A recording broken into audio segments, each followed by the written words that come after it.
నమస్కారం. కార్తీక మాసంలో ప్రదోష కాలంలో త్రయోదశి తిథి ఉన్న రోజు సోమవారంతో కలిసి వచ్చింది కాబట్టి దీన్ని సోమప్రదోషం అంటారు. ఈ సోమప్రదోషం అంటే శివునికి ఎంతో ప్రీతిపాత్రమైన రోజు కాబట్టి ప్రదోష కాలంలో శివాలయ దర్శనం, శివాలయంలో వెలిగించే దీపం, శివాలయ ప్రాంగణంలో ఇచ్చే దీపదానం విశేషమైన శుభ ఫలితాలను కలిగింపజేస్తాయి. అలాగే ప్రదోష కాలంలో దర్భజలాలతో శివుడికి అభిషేకం చేసుకోవడం ద్వారా ఉత్తమ ప్రయోజనాలు సిద్ధింపజేసుకోవచ్చు. ప్రధానంగా దారిద్ర్య బాధలన్నీ తొలగింపజేసుకోవటానికి కార్తీక మాసంలో వచ్చే సోమప్రదోషం సందర్భంగా నారికేళ దీపాన్ని మీ ఇంట్లో వెలిగించుకోవాలి. ఈ నారికేళ దీపాన్ని కొబ్బరి దీపం అనే పేరుతో కూడా పిలుస్తారు. ఈ నారికేళ దీపం, కొబ్బరి దీపం ఎవరైతే ఈరోజు సాయంకాలం ప్రదోష కాలంలో ఇంట్లో శివలింగం దగ్గర కానీ ఈశ్వరుడి చిత్రపటం దగ్గర కానీ వెలిగిస్తారో వాళ్ళు సంపూర్ణంగా దారిద్ర్య బాధల నుంచి బయటపడి ఆదాయ మార్గాలు పెంపొందింపజేసుకోవచ్చు. శివానుగ్రహం వల్ల ధనప్రాప్తిని సిద్ధింపజేసుకోవచ్చు.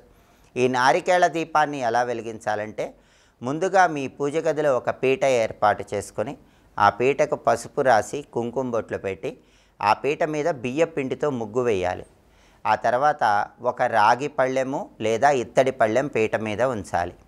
ఆ పళ్ళెంలో 5 చోట్ల గంధం బొట్లు, 5 చోట్ల కుంకుమ బొట్లు పెట్టాలి. ఆ తర్వాత తడి గంధంతో ఒక స్వస్తిక్ గుర్తు ఆ రాగి పళ్ళెంలో గీయాలి. ఆ స్వస్తిక్ గుర్తులో కూడా కుంకుమ బొట్లు పెట్టాలి. ఇప్పుడు ఈ రాగి పళ్ళెంలో 3 గుప్పిళ్ళ బియ్యం పోయాలి. బియ్యం పోసిన తర్వాత ఒక కొబ్బరికాయ తీసుకుని ఆ కొబ్బరికాయని పసుపు కలిపిన నీళ్లలో శుద్ధి చేయాలి. అంటే పసుపు కలిపిన నీళ్లలో కొబ్బరికాయ కడగాలి. ఆ తర్వాత కొబ్బరికాయ 2 ముక్కలుగా పగలగొట్టాలి. కొబ్బరికాయ పగలగొట్టిన తర్వాత ఆ 2 కొబ్బరి చిప్పలలో ఒక కొబ్బరి చిప్పను రాగి పళ్ళెంలో ఉన్న బియ్యంలో ఏర్పాటు చేయాలి.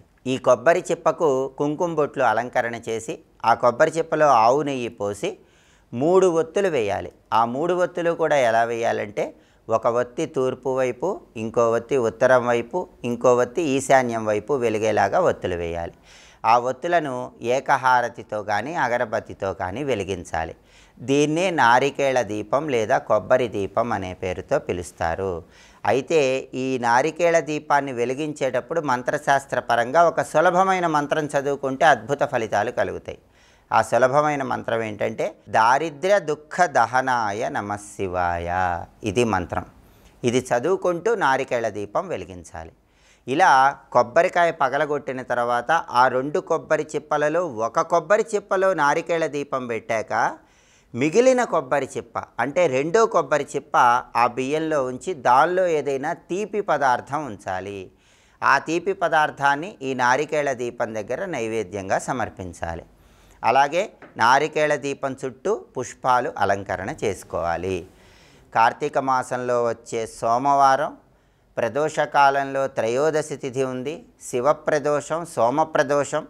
ఈ సందర్భంగా ఈ ప్రత్యేకమైన నారికేళ దీపాన్ని వెలిగించడం ద్వారా శివానుగ్రహం వల్ల జన్మజన్మల దరిద్ర బాధల నుంచి సులభంగా బయటపడవచ్చు. ఈ నారికేళ దీపం కొండెక్కిన తర్వాత కొండెక్కినటువంటి ఆ నారికేళ దీపాన్ని అలాగే దాంతోపాటుగా అక్కడ ఉంచినటువంటి తీపి పదార్థాన్ని వీటన్నిటినీ కూడా తీసుకొని ఆ కొండెక్కిన నారికేళ దీపాన్ని ఎవరు తొక్కని చోట చెట్టు మొదట్లో వేయాలి. ఆ ప్రసాదాన్ని కుటుంబ సభ్యులందరూ స్వీకరించాలి. అలాగే పళ్ళెల్లో ఉంచినటువంటి బియ్యాన్ని నానబెట్టి గోవులకు ఆహారంగా తినిపించవచ్చు. లేదా రాగి పళ్ళెల్లో నారికేళ దీపం వెలిగించడానికి ఉపయోగించిన బియ్యాన్ని చక్కగా శుభ్రం చేసుకొని దాంతో పొంగలి తయారు చేసుకొని ఆ పొంగలి శివుడికి నైవేద్యంగా సమర్పించి దాన్ని ప్రసాదంగాను స్వీకరించవచ్చు. ఇలా ఖచ్చితంగా కార్తీక మాసంలో ఈ నారికేళ దీపాన్ని వెలిగించండి. జన్మజన్మల దారిద్ర్య బాధల నుంచి సులభంగా బయటపడండి. ఆదాయ మార్గాలు పెంపొందింపజేసుకోండి. అలాగే నారికేళ దీపాన్ని వెలిగించినప్పుడు మంత్రశాస్త్రపరంగా ఏ మంత్రం చదువుకుంటే అద్భుత ఫలితాలు కలుగుతాయి ఇంకొకసారి చూద్దాం. మరి చాలా సులభమైన మంత్రం దారిద్ర్య దుఃఖ దహనాయ నమశివాయ. మంత్రం చదువుకుంటూ కొబ్బరి దీపం, నారికేళ దీపం శివుడి దగ్గర వెలిగించి శివానుగ్రహం వల్ల సమస్త శుభాలను సిద్ధింపజేసుకోండి. స్వస్తి.